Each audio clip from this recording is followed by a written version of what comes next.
Weekly contract expiries ఇంకా stock exchanges లో trade అవ్వవు. ఈ అప్డేట్ వచ్చిన దగ్గర నుంచి స్మాల్ ట్రేడర్స్ లో చాలా అనుమానాలు, అపోహలు. మన లాంటి వాళ్ళు ఇంకా ట్రేడింగ్ దూరం అవడం తప్ప మరో మార్గం లేదా? ట్రేడింగ్ ప్రాస్పెక్టివ్స్, ట్రేడింగ్ స్ట్రాటజీస్ ఎలా చేంజ్ అవబోతున్నాయి? న్యూ రూల్స్ కి అనుగుణంగా మార్కెట్ లో సర్వైవ్ అవ్వాలి అంటే మన పాయింట్ ఆఫ్ వ్యూ ఎలా ఉండాలి? ఇవన్నీ మనం ఈ వీడియోలో చూద్దాం. వీడియో చివరి వరకు చూడండి. సబ్స్క్రైబ్ చేయడం మర్చిపోవద్దు. సెబీ న్యూ రూల్స్ వచ్చిన తర్వాత చాలా మంది అనుకుంటున్న మాట ఏంటంటే స్మాల్ ట్రేడర్స్ పని అయిపోయింది, ఇంకా ట్రేడింగ్ చేయలేరు అని. క్రిప్టో ట్రేడింగ్ వైపు వెళ్ళమని చెప్పేవాళ్ళు కొంతమంది అయితే, దానికి తోడు థంబ్నెయిల్స్ లో స్మాల్ ట్రేడర్స్ నోట్లో మట్టి, నెత్తి మీద రాయి, వాళ్ళ పని అయిపోయింది అని పెట్టి ఇంకా బెదరగొట్టేస్తున్నారు. నేను చెప్పేది ఏంటంటే అంత భయపడాల్సింది ఏమీ లేదు. లాట్ సైజ్ తో పాటు కొన్ని రూల్స్ మారుతున్న మాట అయితే నిజమే. కానీ డిసిప్లిన్డ్ వేలో ట్రేడింగ్ చేసే వాళ్ళకి షేర్ మార్కెట్ మంచి ప్రతిఫలాన్ని ఇస్తుంది. నేను మార్కెట్స్ ని మోర్ దాన్ 15 ఇయర్స్ నుంచి ట్రాక్ చేస్తున్నాను. ఫస్ట్ ఓన్లీ మంత్లీ ఎక్స్పైరీస్ ఉండేవి. తర్వాత బ్యాంక్ నిఫ్టీలో వీక్లీ ఎక్స్పైరీస్ ఇంట్రడ్యూస్ చేసింది. తర్వాత నిఫ్టీ, తర్వాత మిగతా అన్ని ఇన్స్ట్రుమెంట్స్ లో కూడా వీక్లీ ఎక్స్పైరీస్ వచ్చేసాయి. ఇప్పుడు మళ్ళీ వీక్లీ ఎక్స్పైరీస్ అన్ని పోయి పాత రోజులు వచ్చేసాయి. ఇప్పుడు మనల్ని మనం ఎలా అడ్జస్ట్ చేసుకోవాలి? ఇప్పటికైతే నిఫ్టీ అండ్ సెన్సెక్స్ లో 2 ఎక్స్పైరీస్ అయితే కన్ఫర్మ్ గా ట్రేడ్ అవుతాయి, థర్స్డే అండ్ ఫ్రైడే. ఇక్కడ నేను ఒక 2 ఇంపార్టెంట్ పాయింట్స్ చెప్తాను. ఫస్ట్ పాయింట్, మనం మైండ్ లో పెట్టుకోవాల్సింది ఏంటంటే మండే అండ్ ట్యూస్డే మార్కెట్ లో డైరెక్షనల్ మూవ్మెంట్ ట్రేడ్స్ ఎక్స్పెక్ట్ చేయొచ్చు. నార్మల్ గా ఎక్స్పైరీ డే ఉన్న రోజుల్లో అయితే ఆప్షన్ సెల్లర్స్ ఎక్కువగా మనీ ఎర్న్ చేసే ఛాన్స్ ఉండేది, ఎందుకంటే థీటా డీకే కారణం.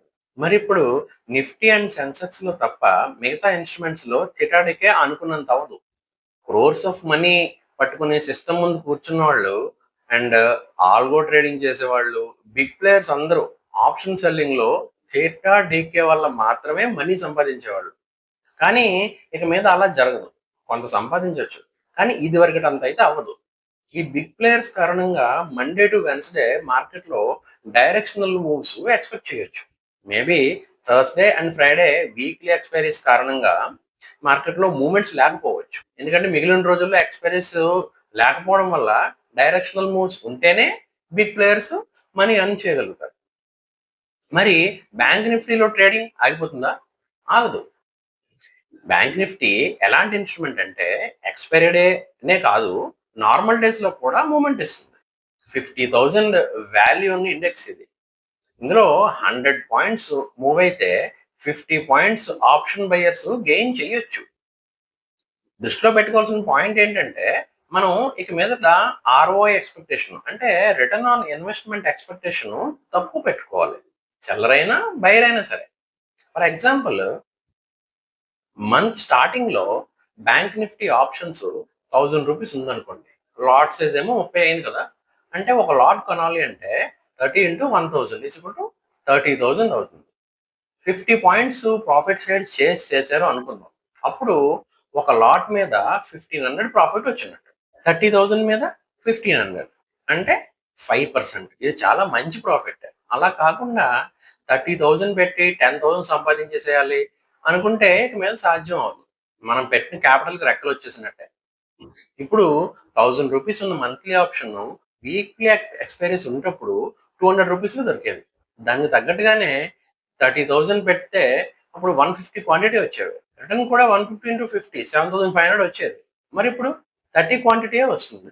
అందువల్ల రిటర్న్స్ తగ్గుతాయి.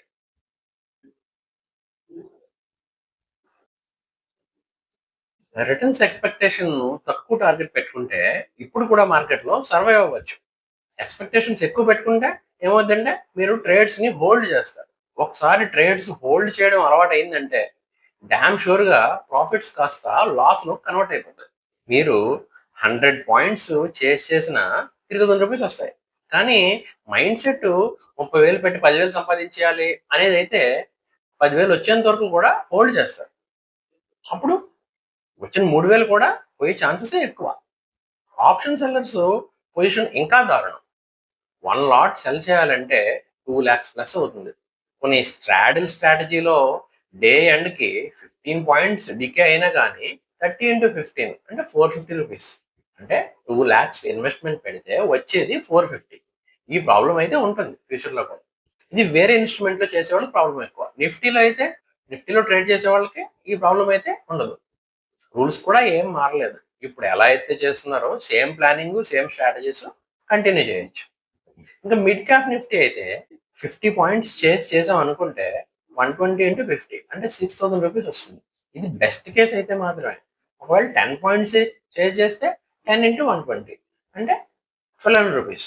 48,000 పెట్టి 20,000 సంపాదించుకోవాలి అనే మైండ్ సెట్ కాకుండా 2-3% గెయిన్ లో కూడా హ్యాపీగా ఉండగలిగితే మార్కెట్ లో మీరు సక్సెస్.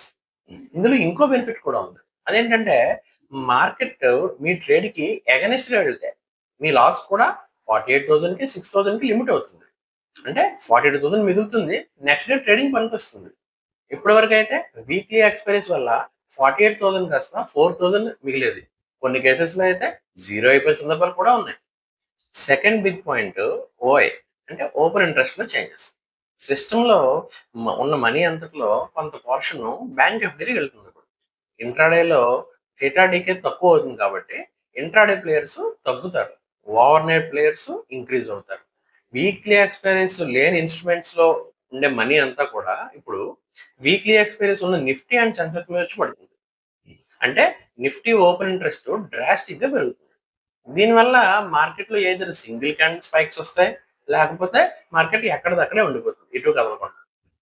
రీజన్ ఏంటంటే అదర్ ఇన్స్ట్రుమెంట్స్ యొక్క 80% మనీ నిఫ్టీ అండ్ సెన్సెక్స్ లోకి ఫ్లో అవుతుంది. మార్కెట్స్ లో స్లో మూమెంట్స్ తగ్గిపోతాయి. ఇటుపక్క మూమెంట్ స్టార్ట్ అయితే అటువైపు ఆప్షన్ సెల్లర్స్ అన్వైండ్ అవ్వడం స్టార్ట్ అయిపోతారు. ఇది సింగిల్ క్యాండిల్ స్పైక్ లాగా అయిపోతుంది. థర్డ్ బిగ్ పాయింట్ ఏంటంటే 5,000 10,000 పెట్టి మార్కెట్ లోకి ఎంటర్ అవుదాం అనుకునే వాళ్ళకి మాత్రం బ్యాడ్ న్యూస్. ఎందుకంటే same day expiry options cheap rate లో దొరికేవి. ఇప్పుడు మంత్లీ ఆప్షన్స్ అలా దొరకవు. 10,000 పెడితే దానిలో ఓటీఎం ఆప్షన్స్ మాత్రమే కొనగలవు. అందులో మనీ ఏం రాదు. ఏటీఎం లేకపోతే ఐటీఎం ఆప్షన్స్ కొనాలి అంటే ఒక లాట్ కూడా రాదు. సో 5,000 10,000 పెట్టి ట్రేడర్స్ అయిపోదాం అనుకుంటే మాత్రం కుదరదు. అలా అనుకుంటే మనం పెట్టిన డబ్బు పోగొట్టుకోవడం తప్ప ఇంకేం ఉండదు. మరి ఇప్పుడు ఫోకస్ ఎక్కడ పెట్టాలి? ఇప్పటి నుంచి టెక్నికల్ అనాలిసిస్ వర్క్ అవడం స్టార్ట్ అవుతుంది. ఇక్కడ చెప్పుకోవాల్సినవి 2 మేజర్ పాయింట్స్ ఉన్నాయి. ఒకటి ఏంటంటే మనం దృష్టిలో పెట్టాల్సింది ఏంటంటే మూవింగ్ యావరేజ్. అంటే మూవింగ్ యావరేజ్ సెటప్స్ ని స్ట్రాంగ్ గా మనం అర్థం చేసుకోవాలి. 20, 50, 100, 200 ఏ మూవింగ్ యావరేజ్ అయితే మీకు ఏది కుదిరితే ఆ మూవింగ్ యావరేజ్ సెటప్ పెట్టుకోండి. కాన్సెప్ట్స్ ని క్లియర్ గా అర్థం చేసుకోవడం రావాలి. Second point Fibonacci levels. Fibonacci levels previous day closing based కానీ లేకపోతే ఇంట్రాడే క్లోజింగ్ బేస్డ్ కానీ మీ ఇష్టం. మీ ఓన్ ట్రేడ్ సెటప్ చేసుకోవాలి. ఈ ట్రేడ్ సెటప్ లో ట్రేడ్ పికప్ చేయాలి, బ్యాక్ టెస్ట్ చేసుకోవాలి అండ్ దెన్ ట్రేడింగ్ స్టార్ట్ చేసుకోవాలి. ఫిబొనాచి లెవెల్స్, మూవింగ్ యావరేజెస్ మీద మనకి గట్టి కమాండ్ ఉండాలి. న్యూ చేంజెస్ ప్రకారం చార్ట్ ప్యాటర్న్స్ తయారవడానికి టైం పడుతుంది. డిసెంబర్ నుంచి ఇంచుమించుగా స్టార్ట్ అవుతుంది. ఫిబ్రవరి మార్చ్ కల్లా ఆల్మోస్ట్ ప్యాటర్న్స్ అన్ని రెడీ అవుతాయి. గ్లోబల్ ఇండెక్సెస్ ఎలా మెచ్యూర్డ్ వేలో మూవ్ అవుతాయో మన మార్కెట్స్ కూడా ఇంచుమించుగా అదే మెచ్యూర్డ్ వేలో మూవ్ అవుతాయి. వాల్యూమ్స్ కూడా ఇంక్రీజ్ అవుతాయి, మ్యానిపులేషన్ కొంచెం తగ్గుతుంది. సో న్యూ సిచ్యువేషన్ ప్రకారం డైరెక్షన్ అండ్ ట్రెండ్ అర్థం చేసుకుంటే ట్రేడింగ్ ప్రాఫిటబుల్ అవుతుంది. న్యూ సినారియాలో థింగ్స్ కొంచెం బెటర్ అయితే అవుతాయి. 5,000 10,000 పెట్టుకుని మార్కెట్లో జంప్ చేసే వాళ్ళ సంఖ్య అయితే తగ్గుతుంది. లాసెస్ కూడా లిమిట్ అవుతాయి. జీరో ఎవరు అయిపోరు. మార్కెట్లో దివాలా తీసే వాళ్ళ సంఖ్య కూడా బాగా తగ్గుతుంది అని ఆశిద్దాం. వీడియో నచ్చితే లైక్ చేయండి, షేర్ చేయండి, సబ్స్క్రైబ్ చేయడం మర్చిపోవద్దు. Thank you.